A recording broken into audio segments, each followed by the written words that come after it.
In today's energy markets, let's take a look at WTI crude futures as they're trading lower today. Crude futures trading lower for a third consecutive session. Today, we're looking at the futures market trading down about 5% currently at the 80.50 level, which is the equivalent of a better than 3-month low for the front month future, as we're seeing prices now continuing to move lower throughout the month of June.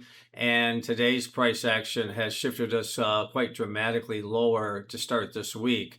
Driving factors, the primary driving factor is the announcement of an extension of the ceasefire in the Middle East. It does appear the tone is turning more positive.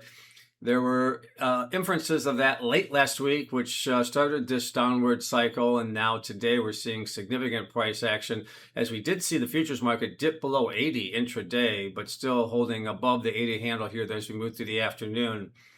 So looking at the general trends, with today's levels, we are now seeing a series of lower highs and lower lows, and particularly in June, as the momentum has firmly shifted towards the downside here as the news continues to unfold in the Middle East, and certainly the extension of the Middle East has us now trading at levels that we have not really experienced since the early stages of the conflict back in early March. So we continue to see prices adjusting, not only in WTI, but heating oil and RBOB as well, under some significant pressure here to start this week.